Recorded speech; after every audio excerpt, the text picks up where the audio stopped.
University మంచి భవిష్యత్తు కోసం తెలుగు విద్యార్థులు ఇష్టపడే యూనివర్సిటీ. కాల్ 9059052378 9059052379. నీ మొండితనం మూర్ఖత్వం ఏమిటో నాకు అర్థం కావట్లేదమ్మా. రాసిచ్చిన మందులు వాడకపోతే ఏ డాక్టర్ అయినా ఏం చేయగలరు చెప్పండి? ఏ మందులు వాడే ఉద్దేశం లేనప్పుడు ఇలా 10 రోజులకు ఒకసారి నేను రావటం దేనికి, పరీక్ష చేయటం దేనికి? ఎందుకో చెప్పనా డాక్టర్, చావుకి ఎంత దగ్గర పడుతున్నానో తెలుసుకోవడానికి. ఇలా అయితే చావు ఇంకెంతో దూరంలో ఉండదమ్మా. అయినా మీకు ఇదేం కోరిక? చావాలని కోరుకోవడం కూడా ఓ రకం రోగమే. ఆఖరిసారిగా చెబుతున్నాను, మీరు మందులు వాడకపోతే చాలా ప్రమాదం.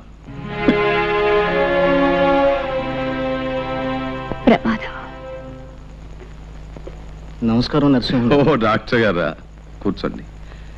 ఏమిటి విశేషాలు?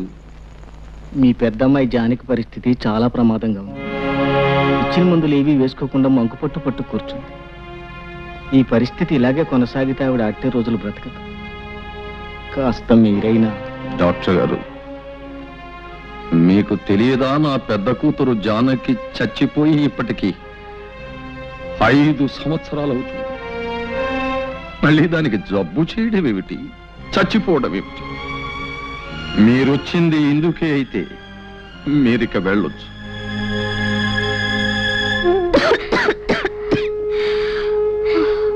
ఏమిటి ఏమిటి ఇది?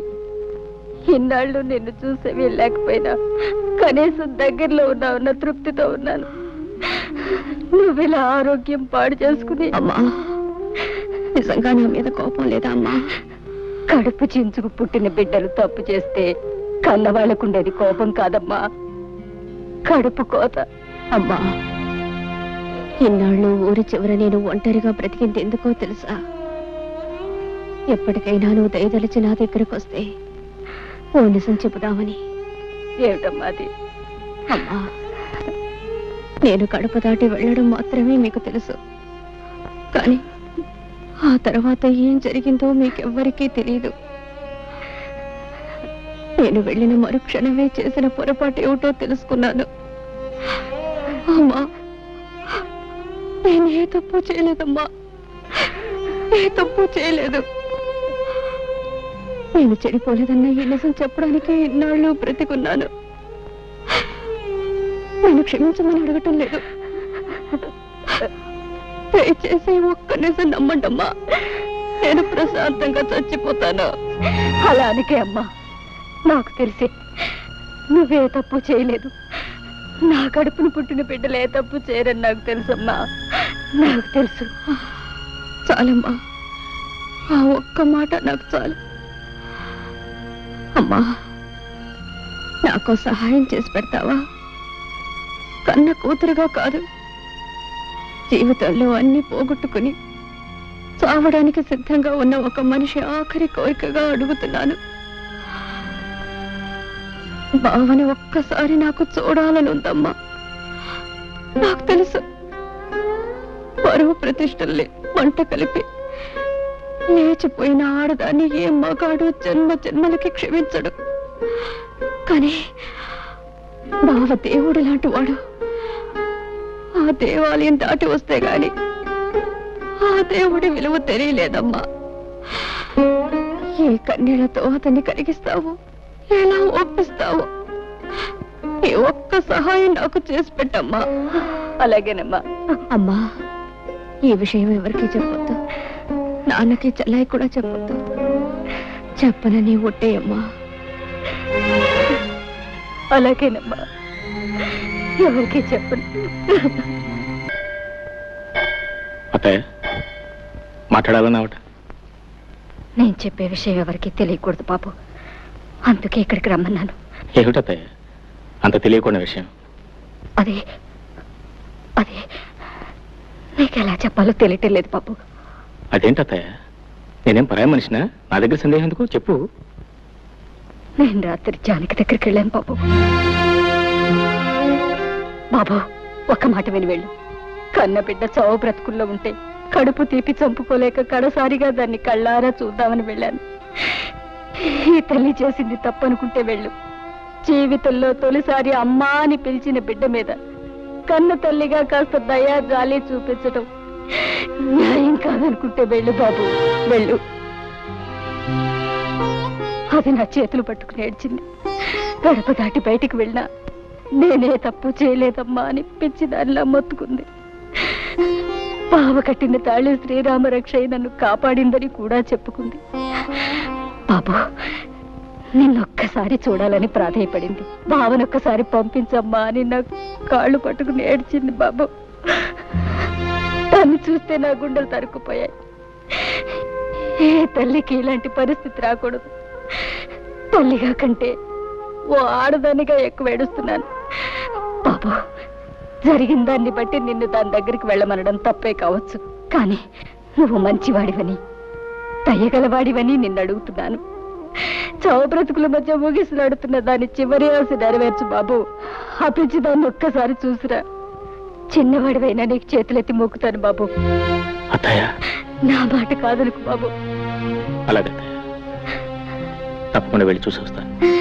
చాలా సంతోషం బాబు, చాలా సంతోషం. నువ్వు ఇంటికి వెళ్ళు.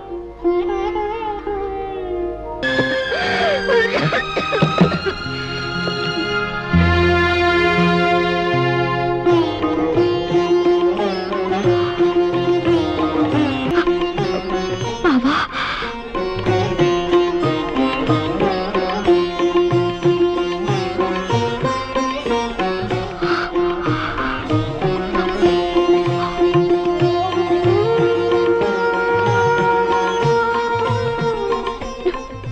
నిజంగానే వచ్చావా?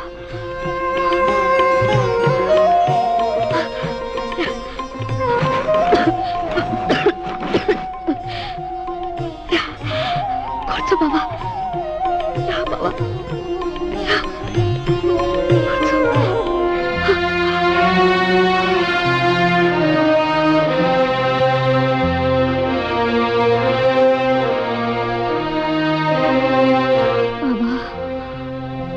జీవితాంతం నీకు తోడుగా ఉంటానని అగ్ని ముందు ప్రమాణం చేశాను. మాట తప్పి వెళ్ళిపోయాను. నీకు తీరని ద్రోహం చేశాను బావా. నీ కాళ్ళు పట్టుకోవడానికి కూడా నాకు అర్హత లేదు. కనీసం నీ నీడనైనా తాకని బావా. నన్ను క్షమించు బావా, క్షమించు. జానకి,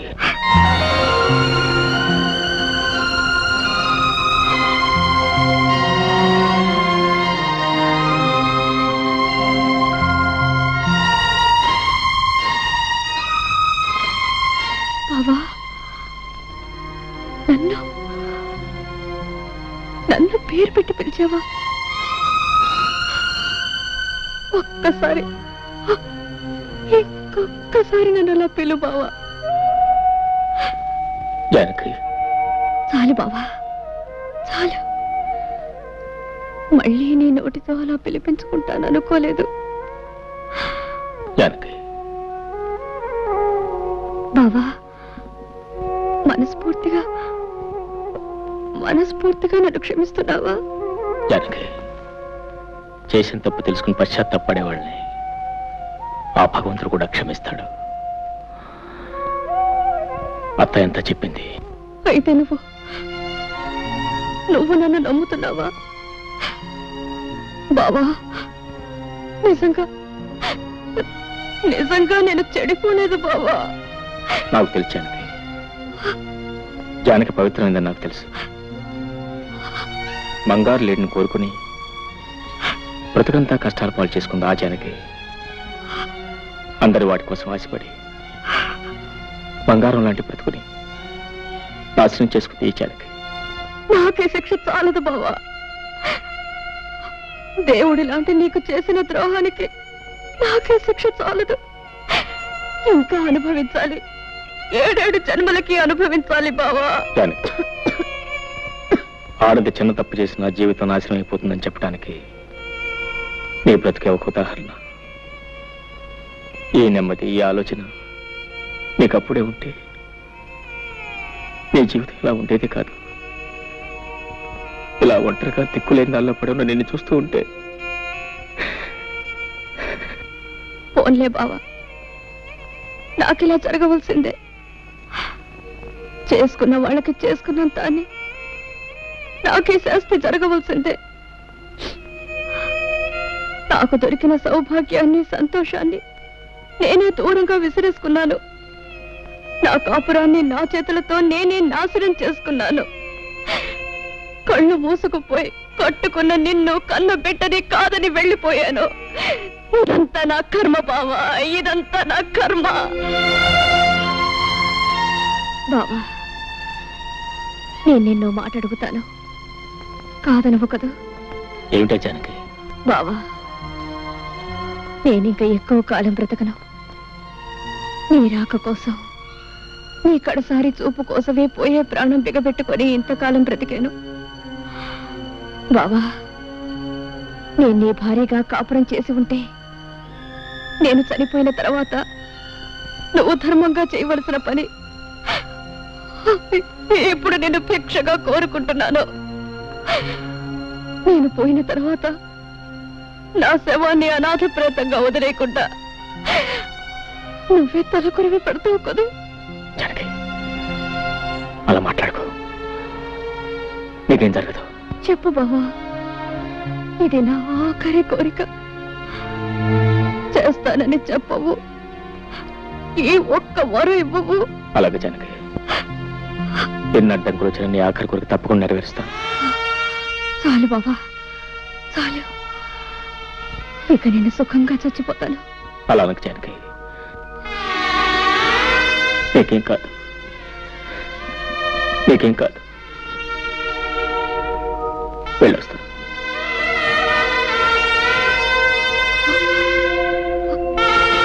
బావా, ఏం లేదు.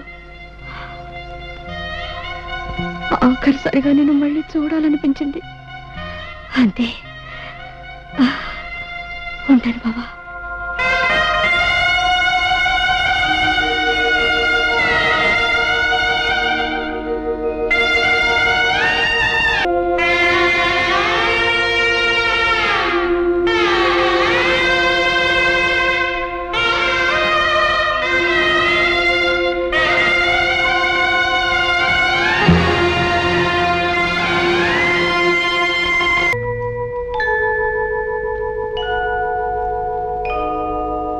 బాబు గారు, జానకమ్మ గారు చనిపోయారు బాబు.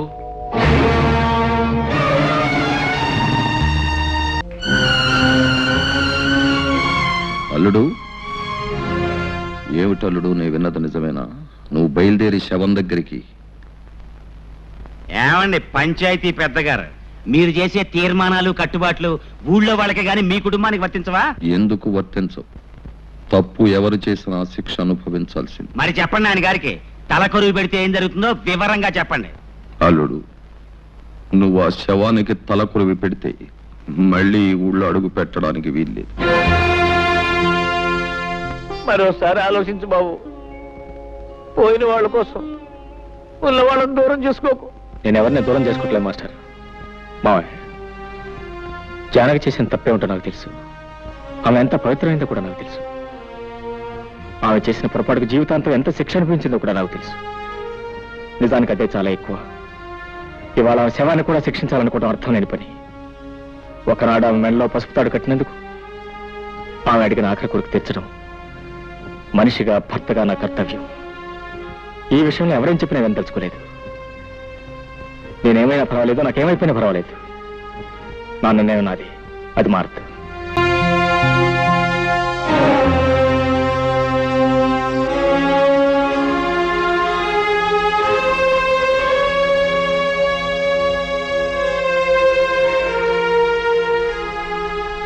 నువ్వు కూడా నన్ను వెళ్ళొద్దంటావు.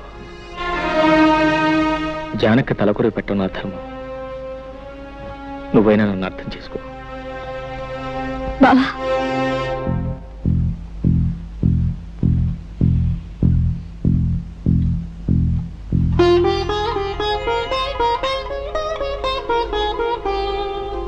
కుంకుమ ఒకటే తీసుకెళ్తున్నావు. ఇదిగో పసుపు. అక్కయ్య నింటి ముత్తైదుగానే పంపాలి. పద బావా.